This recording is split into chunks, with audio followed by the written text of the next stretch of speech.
O que é saúde para você? Sejam todos bem-vindos e bem-vindas. Eu sou a Rafa Brandão. Eu sou a Edma Alves, somos profissionais de educação física e esse é o Talk da Saúde. Um lugar para conversas que ampliam a sua visão sobre o que é saúde. De profissionais para todos os interessados em melhorar a sua saúde e de quem você atende. Aproveite esse episódio que foi feito com todo o nosso carinho. Mais um episódio, pessoal. Muito obrigado por vocês que estão ouvindo a gente. Recadinhos rápidos, Edma. Tá ficando craque, hein, Rafa? Boa, né? Pessoal, que bom que vocês voltaram. Para quem é novo aqui, a gente sempre pede a ajuda de você informar a plataforma que você está gostando desse conteúdo. Você pode fazer isso de duas formas: apertando seguir e avaliando o episódio. Se você estiver nos vendo no YouTube, é o joinha. Se você estiver no Spotify, você vai lá e dá 5 estrelas pra gente, que assim a plataforma vai entender que você está gostando e ela vai mandar para muito mais gente. Então, por favor, os novos, sejam bem-vindos. Aproveitem que já tem mais de 160 episódios aí para trás e sejam bem-vindos ao Talk da Saúde. É isso. Lembrando, galera, que de 15 em 15 dias, intercalado com esse podcast que você está ouvindo, a gente tem a nossa newsletter. Então, se você quer saber mais sobre o que está acontecendo no mercado da saúde, entra lá no nosso site, talkdasaude.com.br, coloca o seu melhor e-mail que você vai receber. Falar dados recados, Edma, vamos falar sobre o nosso episódio? Episódio que nós já passou esse assunto por aqui, só que agora eu tenho certeza com uma outra visão, né? E, óbvio, é um assunto onde eu acredito que tenha que ter uma atualização constante, né? Mas por que você acha que a gente deve parar? A pessoa que chegou aqui, né, Edma, por que ela tá aqui, ela deve parar e ouvir esse episódio? Totalmente. Porque eu acho que é um ponto de vista diferente sobre esse assunto, como você mesmo falou.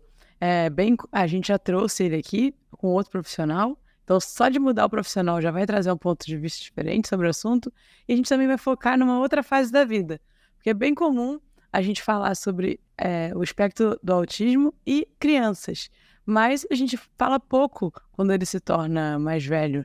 Então a gente também vai dar um enfoque em outra fase de vida. Então, vamos trazer novas informações aí para quem se interessar por esse assunto. E com certeza você conhece, com certeza não, mas muito provavelmente você conhece alguém que passa por isso, ou na família, ou algum conhecido seu, amigo. Então também já fica a dica aqui para você encaminhar esse episódio para ele. É isso, para falar sobre esse assunto, a gente trouxe Bárbara Calmeto. Bárbara, seja muito bem-vinda ao Talk da Saúde. Muito obrigada por você estar aqui para esclarecer várias dúvidas, que já vou te dizer que a gente já tem muita dúvida, tá? Então, seja bem-vinda ao Talk. Por favor, se apresente e já começa pra gente, Bárbara, por que você teve essa curiosidade? Por que você decidiu se aprofundar mais nesse transtorno do espectro autista? Muito obrigada. Eu que agradeço o convite. É sempre muito importante a gente falar de autismo, e a fase da adolescência e da fase adulta realmente tem pouco conteúdo. Eu costumo brincar que parece que quando chega na fase da adolescência, a pessoa com autismo vai sumir, porque a gente tem pouco conteúdo, inclusive poucas pesquisas na área. Então, é bem interessante a gente pensar nisso. Eu sou psicóloga, neuropsicóloga, especialista em análise do comportamento aplicado, que é a terapia que a gente atua e trabalha. Tem várias especializações aí na área, e sou diretora do Autonomia Instituto, que é uma clínica especializada no atendimento de pessoas com autismo, de crianças, adolescentes, adultos e até idosos com autismo, síndrome de Down, deficiência intelectual, transtornos do neurodesenvolvimento.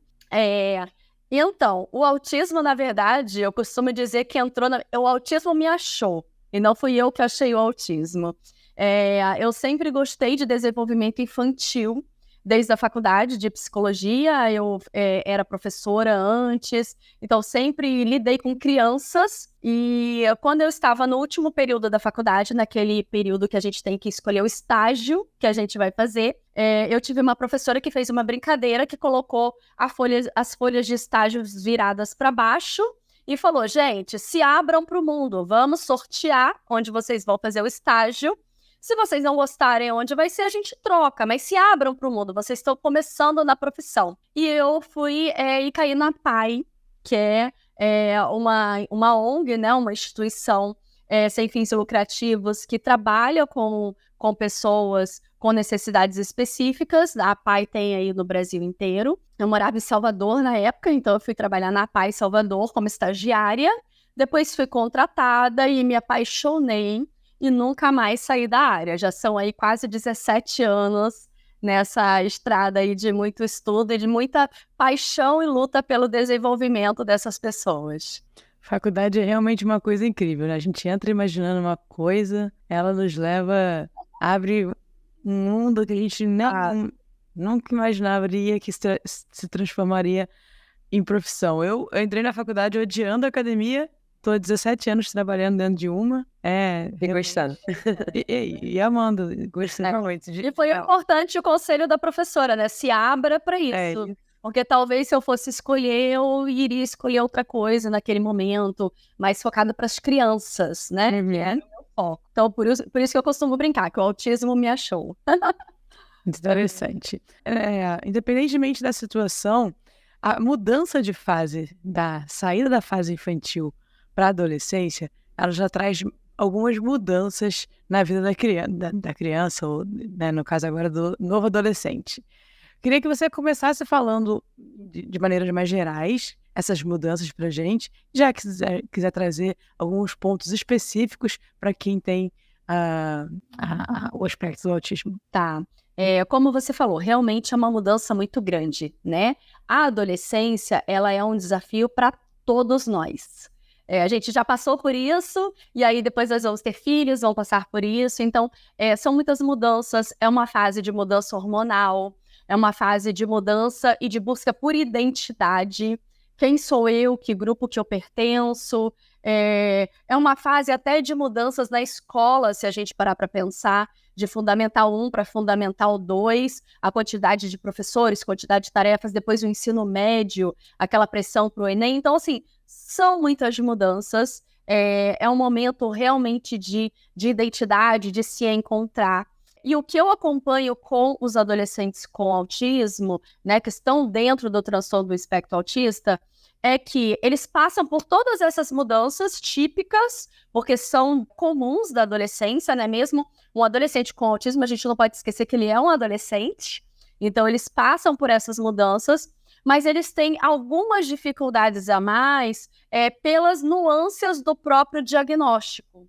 Então, às vezes, há uma dificuldade de perceber e de identificar as emoções de uma maneira mais adequada, de perceber os sinais sociais, as cobranças sociais dos amigos. Então, às vezes, os amigos estão numa roda, fazendo uma brincadeira que ele está participando para fazer parte daquele grupo, mas ele não está entendendo aquela brincadeira realmente. E aí, na terapia, a gente, inclusive, traduz muito brincadeiras, vocabulários, gírias, letras de funk. A gente faz tudo isso na terapia, no grupo de habilidades sociais, porque eu recebo muito isso deles. Ô, Bárbara, mas eu ri porque estava todo mundo rindo. Eu fui dançar porque estava todo mundo dançando e eu quero fazer parte do grupo. Então, tem essa dificuldade. Muitas vezes junta com uma dificuldade de funções executivas do próprio cérebro, e aí essas dificuldades também acarretam na escola, de dar conta de tanto conteúdo, principalmente se é uma escola mais conteudista, focada no Enem, na aprovação, na quantidade de conteúdo, de prova.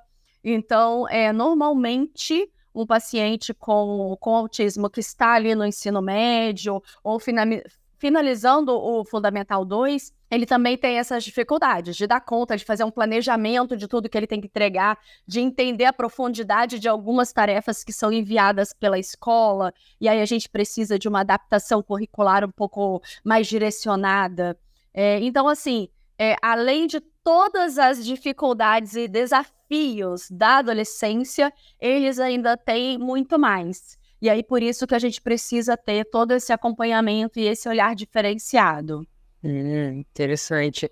Ô, Bárbara, a gente sabe que na adolescência tem 2 momentos, né? A gente passou por isso. O aumento da socialização, né? E essa mudança da maneira de socializar. Primeiro com os pais e com os mais velhos, que é de um jeito. Com os amigos é outro totalmente diferente. Falando do espectro autista, como é que isso se torna mais desafiador? Eu queria que você trouxesse pra gente alguns exemplos práticos. Sei que você deu uma pincelada aí do que acontece, mas se você pudesse aprofundar agora um pouquinho mais. Tá. Então, tem sim uma diferença grande. Primeiro que a família, normalmente, da pessoa com autismo, da criança com autismo que está na fase de transição, ela é uma família mais protetora, né? E a gente entende isso porque são pessoas mais vulneráveis no sentido de entender as malícias da vida do dia a dia. Isso é uma dificuldade das pessoas que estão dentro do espectro. Então, são famílias mais protetoras. E aí chega aquela fase de que eles se comportam de uma maneira dentro de casa, mas chega na escola é outra, completamente diferente. E a mãe às vezes não faz ideia, né?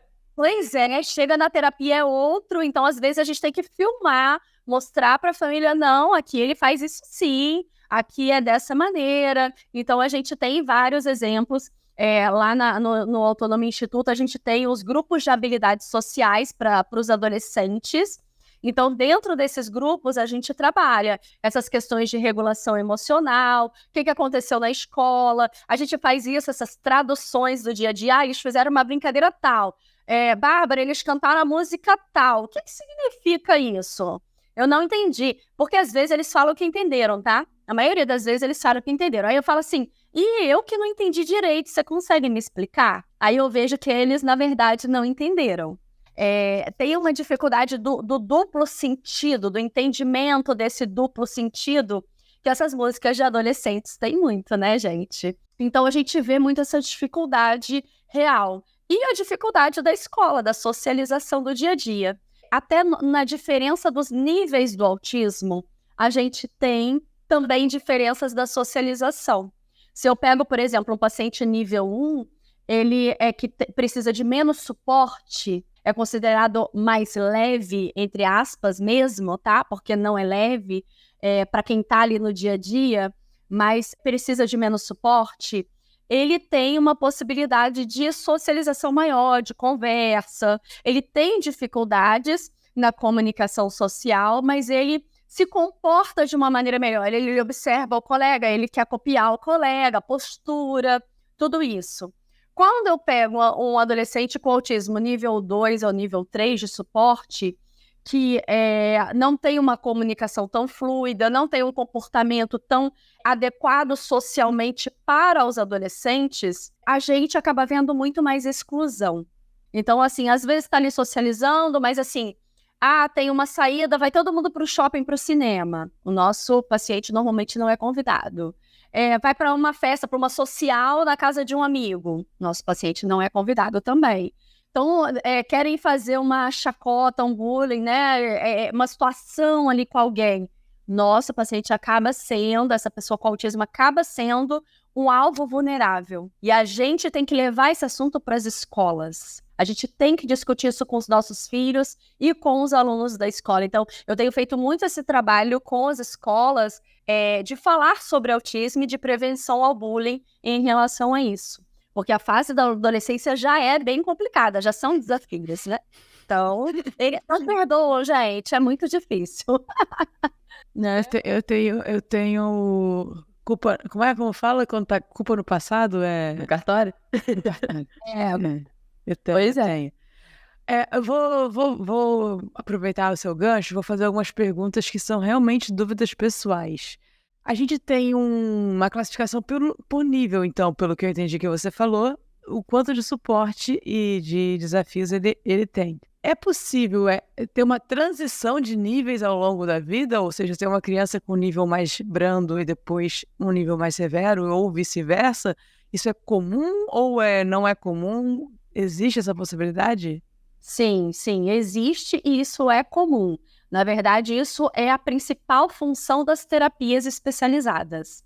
A gente todos os dias recebe pacientes nível 2, nível 3 de suporte e o nosso objetivo é trazer mais autonomia e independência para a vidinha de cada um deles, seja criança, adolescente ou adulto. Então, se a gente recebe uma criança nível 3, a gente vai buscar habilidades que precisam desenvolver, né, serem desenvolvidas naquela criança para que ela tenha menos suporte. Então, às vezes, treinar tirar um sapato, treinar comer sozinho, o adolescente arrumar a sua mochila sozinho, fazer uma grade de horários de estudos, a gente faz bastante isso com eles, Por exemplo, a gente faz muito lá também, nos nossos treinos, uma parte que chama vida em comunidade. Então, a gente desce, vai no mercado, vai à farmácia, vai pedir informação, vai fazer pagamento em banco. Então, várias coisas, várias tarefas eles precisam fazer para ter mais autonomia e independência. E isso vai diminuindo o nível de suporte e melhorando a parte cognitiva também. Então, essa é a principal função das terapias. O contrário também acontece. A gente pode ter junção de comorbidades. Então, uma pessoa que tem autismo, que tem TDAH também, que tem toque, que tem ansiedade, depressão. A gente pode ter várias comorbidades aí, junto com o autismo. Então, quanto mais comorbidades, mais prejuízos e mais suporte precisa. Então, a gente precisa tratar essas comorbidades também. Às vezes, precisa de um uso de medicação também, tá? Junto com a terapia. Então, a gente consegue fazer essa transição. Eu imagino que quanto mais cedo ela receba essa terapia, né, mais um prognóstico positivo ela terá ao longo da vida. Porém, uma outra pergunta assim que me surgiu agora. Existe um diagnóstico tardio, pessoas que apresentam alguns sinais já na adolescência e que não apresentavam na criança, ou isso não é tão comum? Então, para a gente fazer um diagnóstico de transtorno do espectro autista, os sintomas, as características têm que estar presentes antes dos 3 anos, tá? Então, o que a gente vê hoje são pessoas que receberam diagnóstico tardio, mas as características já estavam lá. Principalmente quando é nível 1, que é o nível de suporte mais leve, que até 2013 nem era classificado como autismo. Então, essa classificação veio depois, e aí as pessoas estão estudando mais, estão conhecendo mais as nuances do autismo, do espectro realmente, que é muito grande, são, assim, características que podem aparecer de maneiras completamente diferentes. Então, você pode ter um diagnóstico com 20, com 30, com 40, com 50 anos, mas você só vai ter realmente diagnóstico de autismo se essas características já estavam lá antes dos 3 anos. Inclusive, quando a gente fecha o diagnóstico de adolescentes e de adultos, as mães que nos ajudam nisso. Porque elas que lembram, né? A gente vai falando uma linguagem mais comum ali, buscando as características já presentes na primeira infância. Essas duas... Você quer fazer umas perguntas, Rafa? Não, eu esqueci, na verdade, é uma dúvida de... Existe um tempo também para ser diagnosticado autismo, né? Tem uma idade que eu acho que não pode ser dada nenhuma certeza. Não. Hoje a gente não fala mais disso. Na verdade, hoje a gente fala o seguinte: quanto mais cedo você tiver um diagnóstico ou até uma suspeita diagnóstica e começar a fazer intervenção, menos características e mais resultados você vai ter. Entendeu? Então, por exemplo, eu tenho bebês de 10, 11 meses fazendo intervenção precoce. Não significa que eles depois vão fechar realmente o diagnóstico, mas já tem um sinal de alerta de atraso, a gente já começa a investigação, o médico dá um laudo de suspeita de autismo e encaminha para intervenção precoce, para a gente ver como vai caminhar para fechar realmente ou não o diagnóstico. Mas não... Existe um tempo para fechar o diagnóstico, por exemplo, que tenha, se for o caso, entrar com alguns fármacos? Não existe isso? Então, não existe idade. Isso depende do nível de comprometimento, o quanto que está sendo dos prejuízos para aquela criança, entendeu? Porque tem prejuízos que são muito grandes. Por exemplo, quando a gente vê uma criança com autismo que tem como comorbidade o TDAH, o prejuízo é bem grande. Então, normalmente, entra com alguma medicação quando vai dando mais ou menos uma certa idade de um prejuízo muito grande. Mas eu já tive pacientes com 1 ano e meio, 2 anos, que precisaram da medicação. Olha, agora eu vou te fazer uma pergunta que ela é muito mais fácil de ser respondida por quem não é pai e nem mãe. Porque eu imagino, assim, o cuidado, né, que o pai tenha quando ele tem um filho com essa situação, mas também ele tem que ter, como você falou, ele vai ter que dar um espaço para o aprendizado, para a autonomia, para ele conseguir fazer as tarefas do dia dele. Como achar esse equilíbrio também de não infantilizar demais o seu filho, não querer auxiliá-lo em tudo, não querer fazer tudo por ele. Como os pais podem perceber se estão fazendo demais, coisas que eles já poderiam estar delegando, no sentido não de delegar para outro, mas porque a própria pessoa possa fazer. Sim, sim. É um desafio grande, né? Até para mães e pais aí de crianças típicas. Hoje em dia tem sido um desafio grande. Então, eu costumo trabalhar muito com orientação parental. Então, a gente faz muita orientação das famílias. E a minha fala é sempre assim, busque sempre o desenvolvimento da autonomia e independência. Pense assim, quando você não estiver mais aqui, como seu filho ficará? Com quem que ele ficará? Ele precisa ter autonomia maior que ele puder. E é uma questão de segurança pessoal, gente. Então, por exemplo, quando eu estou com algumas crianças, às vezes maiores, né, de 7, 8, 9 anos, que ainda não foram desfraldadas, eu tenho uma preocupação enorme com esse desfraude. Porque imagina como que essa criança é exposta a possíveis abusos de alguém trocando fralda dela o tempo todo, né? Então, a gente precisa ter essa preocupação no dia a dia. E aí, a gente precisa ir conversando com a família. Então, a família precisa ir vendo, não, esse eu já consigo deixar para ele organizar. Organiza e supervisiona. Escreve, eu sempre dou essa dica. Escreva tarefa por tarefa do seu filho. Dê uma dica visual para ele, escrevendo, para ele fazer um check ali do lado. Porque é mais fácil você identificar.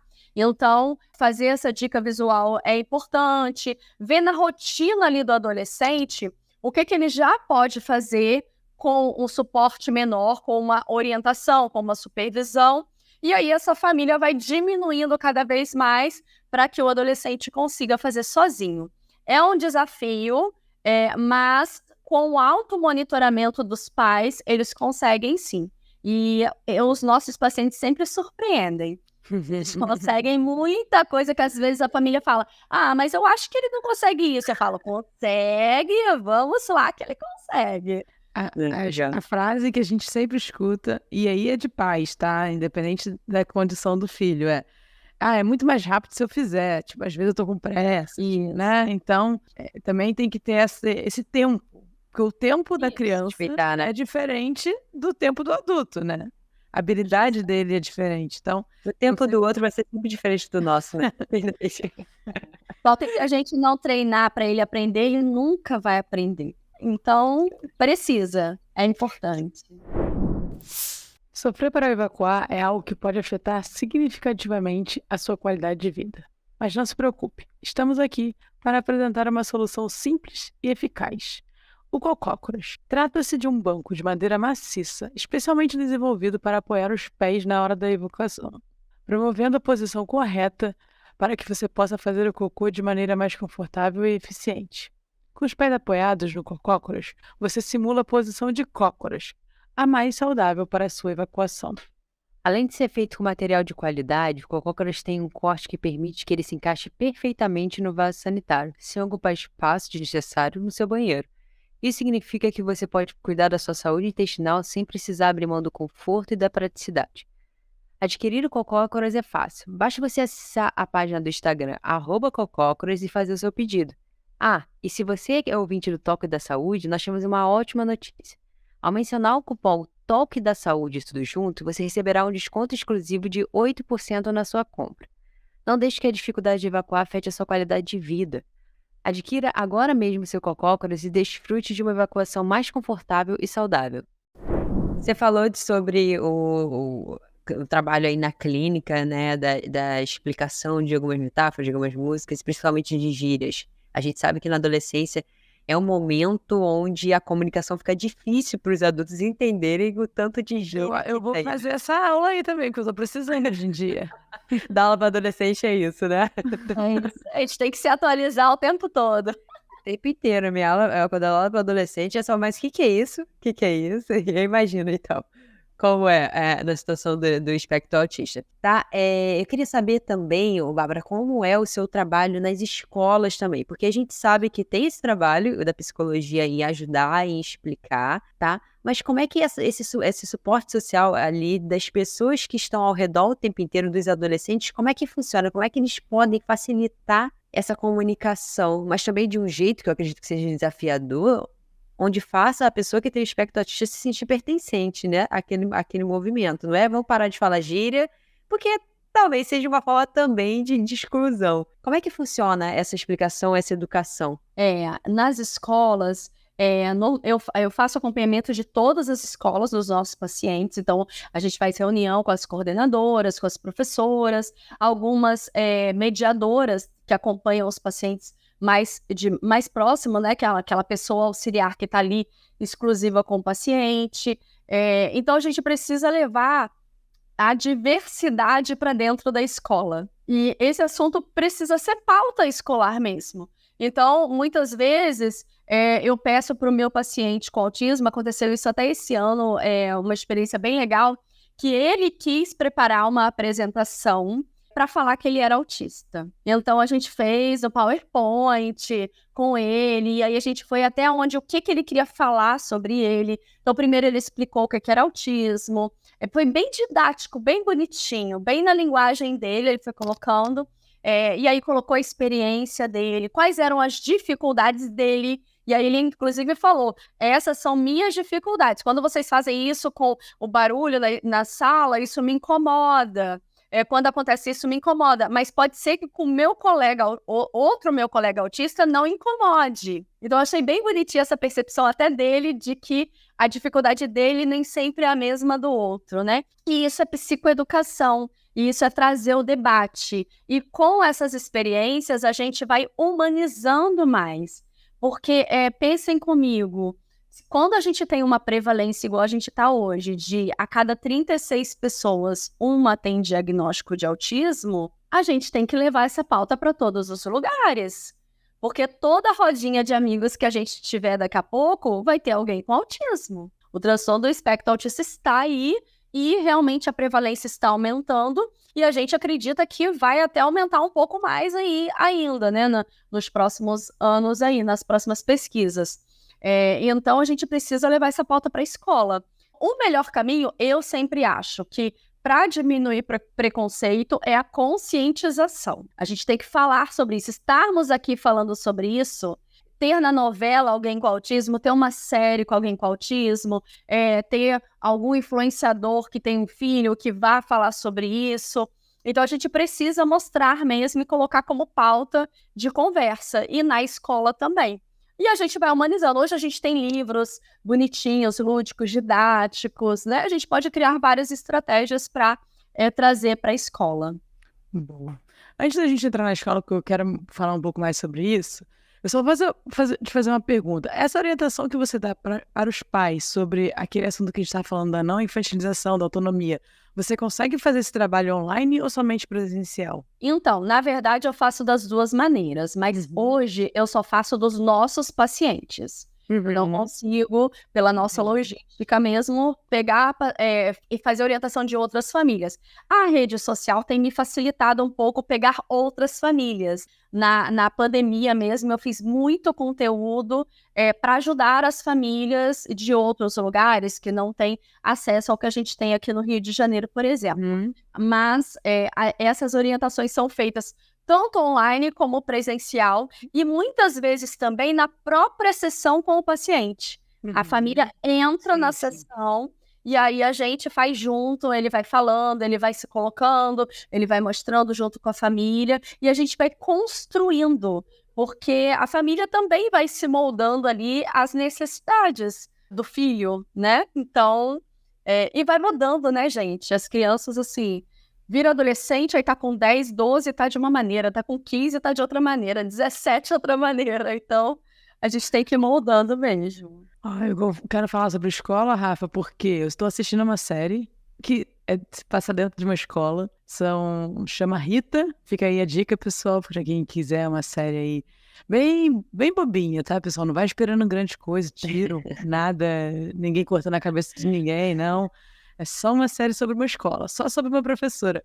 E nessa terceira temporada, o tema que tem sido bastante discutido na série é a diversidade e inclusão dos alunos com alguma divergência, né? E na escola se passa uma situação que um deles realmente não consegue ser incluído. E a escola está num dilema por ser uma escola pública e não ter verba para colocar alguém com ele o tempo todo. A escola está num dilema de vamos aceitar ou vamos ter que, infelizmente, passar ele para uma escola com pessoas com um nível maior, né? Então, eles estão nesse dilema no meio da série. E aí eu estou fazendo essa introdução toda porque você diria hoje que as escolas têm profissionais capacitados para ter essa conversa, para ter esse atendimento? Eu vou te falar da minha realidade, que eu atendo algumas pessoas e eu escuto aqui os papos das conversas das escolas. As pessoas têm muita dificuldade de ter um moderador, não sei se exatamente essa palavra, mas então elas falam que falta esse tipo de profissional. Como você tem visto isso? As escolas precisam... não faço ideia como se forma esse tipo de se é um curso técnico, se é faculdade, se é uma especialização. Queria que você falasse um pouco mais sobre os profissionais na escola. Não, as escolas, infelizmente, não estão preparadas. Tem sido um desafio bem grande. A gente tem leis da inclusão, que fala da mediação escolar, que fala do PEI, que é o Plano de Ensino Individualizado, com as adaptações curriculares que cada paciente precisa, que cada aluno precisa, mas tem sido bem difícil. Tanto para as escolas realmente se adaptarem, porque eu vejo que as escolas hoje têm um foco muito no conteúdo, em mostrar nota, em Enem, né? E não é a realidade das pessoas com autismo, dos alunos neurodivergentes. E a gente precisa trazer esse foco de inclusão maior. Então, há uma dificuldade das escolas, há uma falta de profissionalização, sim. A gente vem caminhando para uma nova profissão, que é o mediador escolar. Então, normalmente são professoras, são pedagogas ou psicólogas que fazem alguns cursos específicos de mediação e adaptação curricular, que atuam nas escolas, mas que precisam de supervisão. Então, o que tem acontecido nas escolas hoje é que elas contratam estagiários, colocam lá, que ficam como babás, e que não tem preparação nenhuma, porque não tem supervisão. E isso é uma preocupação. Nós temos mediadores escolares no Autonomia Instituto de alguns pacientes que as famílias pagam, e aí a gente vê todo esse trabalho, porque a gente dá supervisão, leva para a escola, faz adaptação curricular, faz toda a necessidade que aquele aluno precisa.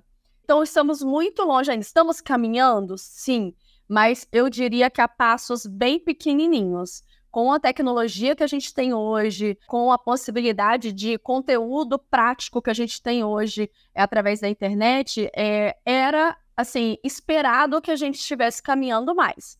Mas a minha luta com as escolas, pelo menos todas as semanas em reuniões, tem sido muito grande ainda. Eu sou muito esperançosa de que os próprios alunos, falando cada vez mais disso, vão mudar essa realidade. Eu tenho essa esperança. Pelo que eu entendi, vê se eu estou correta, Bárbara, a gente tem já a base teórica bem pronta, bem avançada, das adaptações para cada nível, para cada divergência. O que a gente não está conseguindo é levar para a prática por falta de ter o mediador lá capacitado. É isso, mas a teoria, o currículo, tudo a gente já tem bem desenvolvido.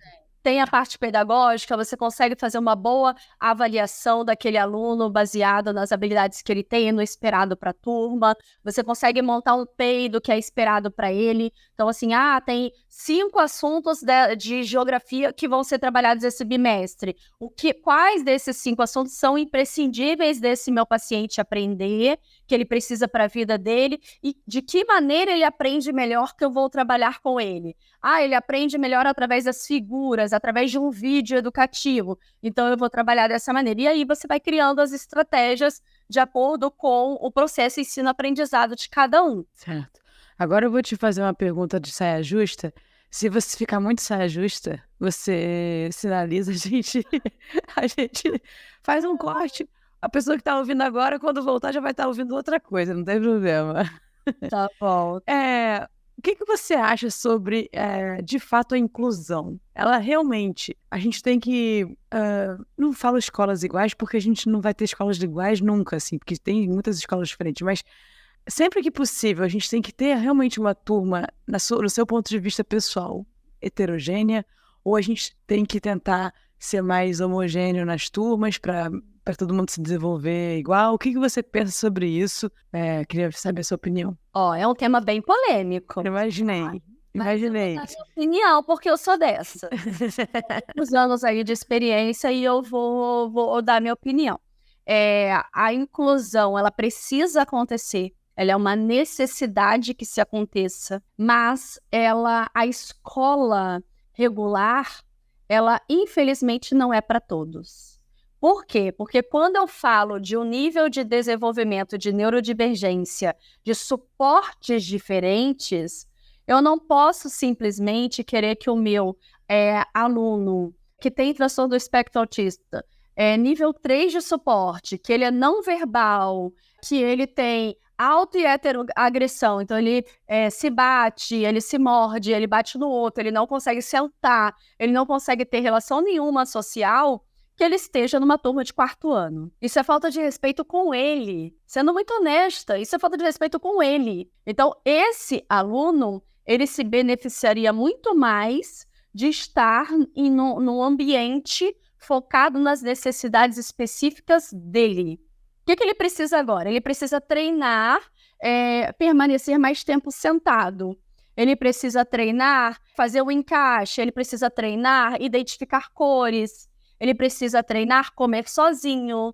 Então, assim, qual a necessidade dele? Aí ele vai estar numa turma de 4º ano fazendo contas de multiplicar, ele nem identifica os números, ele não fala, ele não socializa. Então, assim, é muito bonito na teoria, é muito bonito na lei, mas eu não vejo que isso seja igualdade. Isso não é igualdade. Tratar todo mundo como iguais não é igualdade, porque nós não somos iguais. É a minha opinião mesmo, tá? Eu sei que tem muita gente aí que vai achar um absurdo, mas é o que eu acho. Eu sou super a favor da inclusão, mas eu acho que a gente tem níveis que a gente consegue fazer uma inclusão de uma maneira mais efetiva, eficaz. E dessa maneira que está sendo feita, de que todo mundo tem que ir para a escola comum, e aí acabaram com as escolas especiais, tem sido difícil. Mas como era antes também, que todo mundo ia para a escola especial, também não era bom, também não funcionava. Então, eu acho que ainda falta uma política realmente pública em relação à educação especial que seja de uma maneira mais efetiva. Olha, Bárbara, aqui o Toque da Saúde, a gente traz reflexões, a gente não determina nada, não quer falar para ninguém o que é, o que não é. Se alguém discordar muito ou achar, entre aspas, um absurdo, como você falou, a gente queria muito ouvir. Então, se puder, bota aí no comentário o que você acha. A gente está sempre aberto a opiniões diferentes. É sempre bom ouvir todo mundo. Fica a convite, né, Rafa? Com certeza. E a gente falou também, vamos puxar a sardinha pro nosso lado agora, né, Edmar? A gente já falou sobre esse assunto aqui, né, que foi inclusive com o Rodrigo Bribel, que é um excelente profissional de educação física. Sim. Que tem um trabalho lindo aqui perto da gente, a gente tem essa oportunidade de vê-lo trabalhar de perto. E a gente sabe, por ser profissional de educação física, o quanto a atividade física ela é importante para todos, principalmente para esse público especificamente. Só que o que a gente nota, pelo menos não sei a Edmar, não é tão comum ver adolescentes, por exemplo. A grande maioria do público dele, pelo que eu vejo, né, porque eu não fico o dia inteiro lá, são crianças. Realmente, você já disse que realmente os adolescentes, eles são meio que esquecidos, né? Mas em relação à atividade física especificamente, Bárbara, ela tem um papel importante também nessa fase da adolescência. Como é que você vê isso? E principalmente, esse é um dos assuntos que entram em pauta tanto nos colégios, porque a gente sabe que a adolescência é uma fase de vestibular, né? Então, a atividade física em muitas das escolas, ela não é nem obrigatória, é educação física. Como é que funciona esse lado do movimento especificamente e esse público? Sim, a atividade física, ela é muito importante. E a gente já tem muitas pesquisas mostrando sobre isso. Muitas pesquisas associando, por exemplo, o desenvolvimento cerebral com a atividade física. Tanto como um fator de desenvolvimento mesmo cerebral, de sinapses, novas sinapses, como de fator protetivo do envelhecimento, de traumas que podem acontecer, tudo isso. Quando a gente fala de adolescentes com autismo, isso, gente, é imprescindível.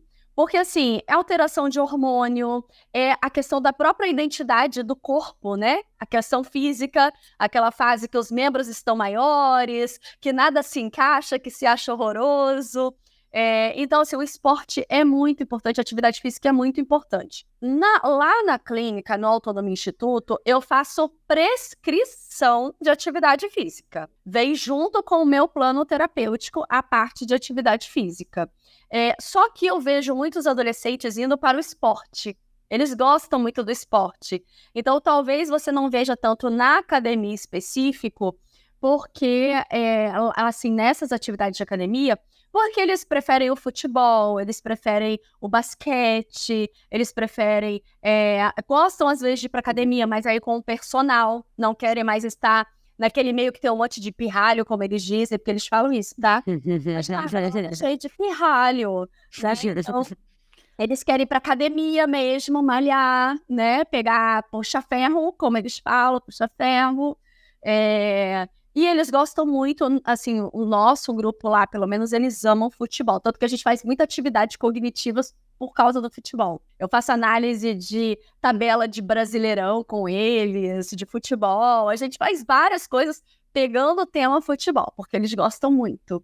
Então, eu vejo que eles vão para o esporte. E eu cobro isso bastante da família. Quando eu vejo que a família está priorizando outras coisas e deixando, às vezes prioriza um curso de inglês, um curso de outra coisa, e tira da atividade física, eu logo dou puxão de orelha, porque faz muita diferença mesmo para o resultado do dia a dia, como desenvolvimento e como proteção mesmo para esse desenvolvimento.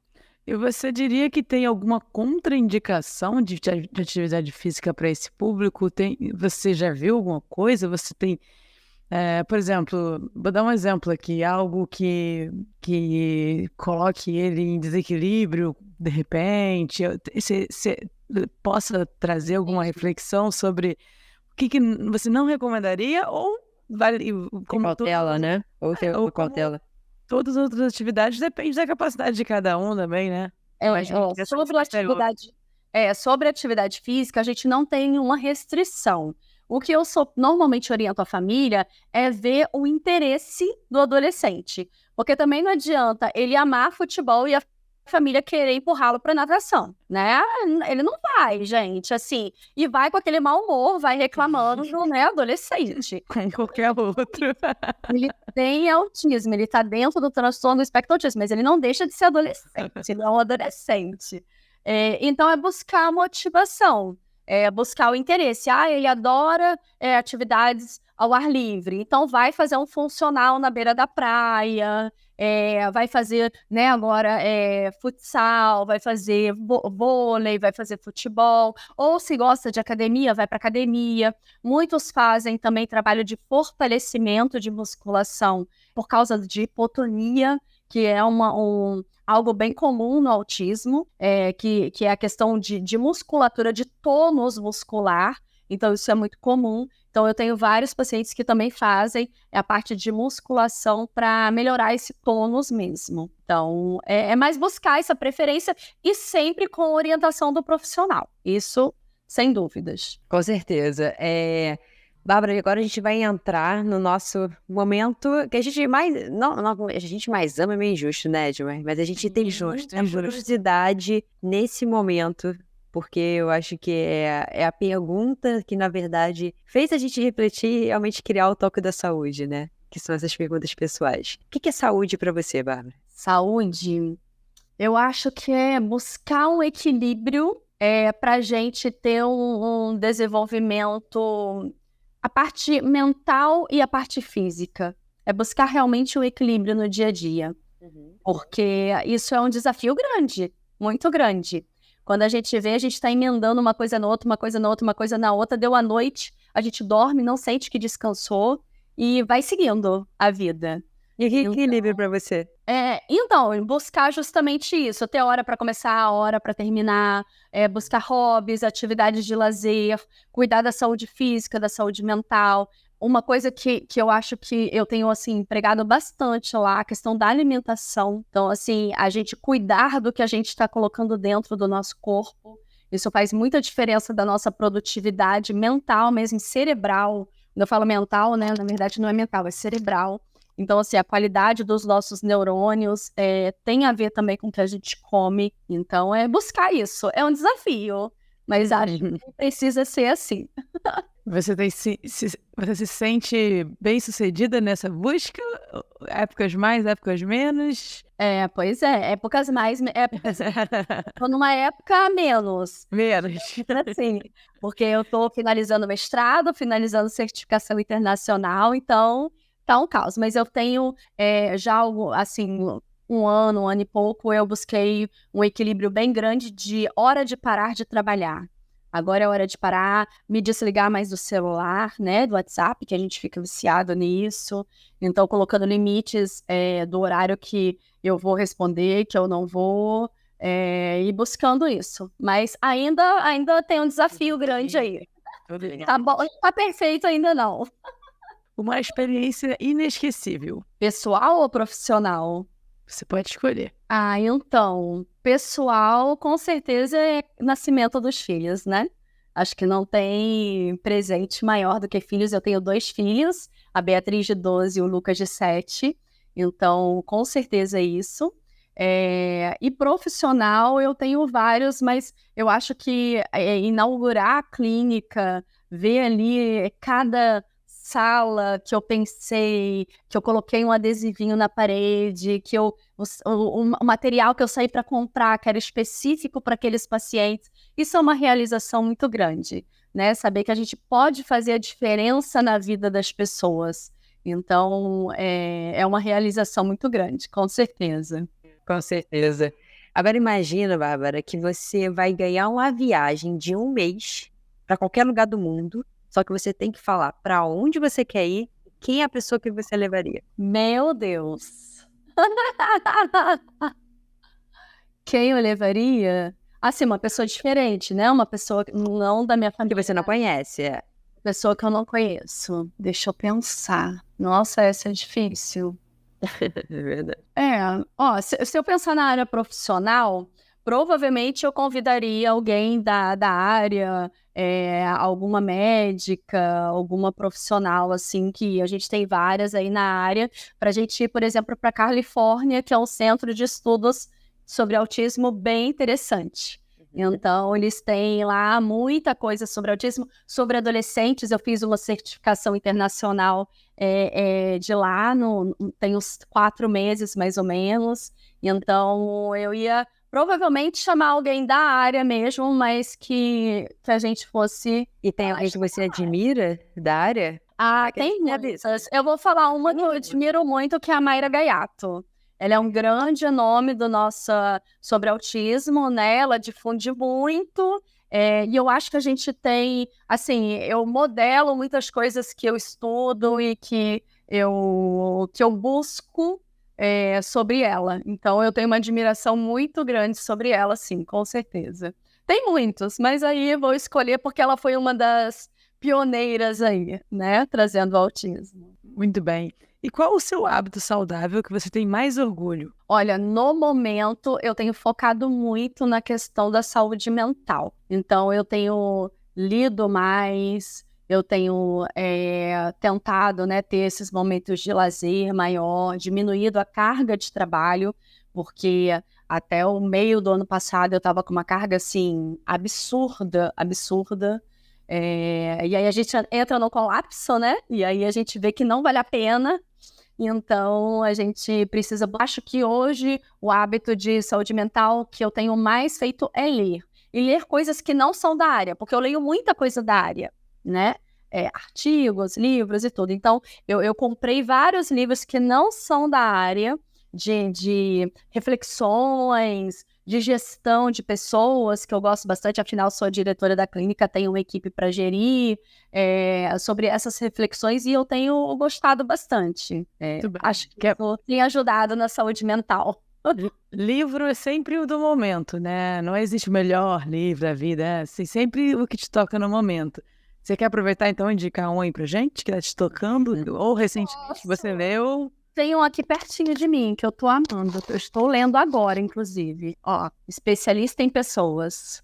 Uhum. Thiago Brunet, tá até aqui, ó, tô lendo, tô quase terminando. É o Thiago Brunet, que ele é evangélico, ele tem algum cargo dentro da igreja? Isso, ele é pastor, né, e ele faz, mas assim, isso aqui é independente de espiritualidade, de religião, ele fala de pessoas, e todos nós estamos nos relacionando com pessoas o tempo todo, né, então tem sido meu livro de cabeceira, eu tô quase terminando a leitura, ele que eu tô lendo no momento, tá aqui perto. Muito bom. Paula, a gente queria muito agradecer a sua participação. Foi muito esclarecedor, pelo menos para mim. Acredito que para a galera que está ouvindo aqui também. Mas a gente quer saber onde é que a gente te encontra. As pessoas que estão ouvindo, se quiserem entrar em contato, se quiserem entrar e se matricular na clínica, onde elas te encontram? Ótimo. Eu que agradeço muito a participação, né, e a possibilidade de estar aqui falando sobre autismo. Quem quiser nos encontrar, é só procurar no Instagram ou no YouTube, Autonomia Instituto, @Autonomia Instituto. Estamos no Instagram, onde é a rede que eu estou mais ativa. Lá todos os dias, eu posto bastante coisa, principalmente para famílias, profissionais. O ano que vem nós vamos ter vários cursos aí que eu estou programando, que estou finalizando o mestrado, então ano que vem vou conseguir me direcionar para isso, porque a gente tem uma busca muito grande para treinamento para família, para profissional. E no YouTube também tem vários vídeos lá, principalmente de treinamento para as famílias. Autonomia Instituto. Muito obrigada para quem chegou até aqui, pessoal. Você pode ajudar a gente compartilhando esse episódio com pessoas, fazendo a mensagem do Talk chegar para mais gente. Isso vai ajudar muito o nosso trabalho, a gente vai ficar muito grato. E sempre bem-vindo você lá no nosso Instagram também, conversar com a gente. Eu e Rafa estamos lá respondendo vocês o tempo todo. E aí, deixa teu e-mail lá no Talk, né? talkdasaúde.com.br para você receber semana que vem. A newsletter. Dias, a newsletter. É isso, galera. Valeu, até 15 dias.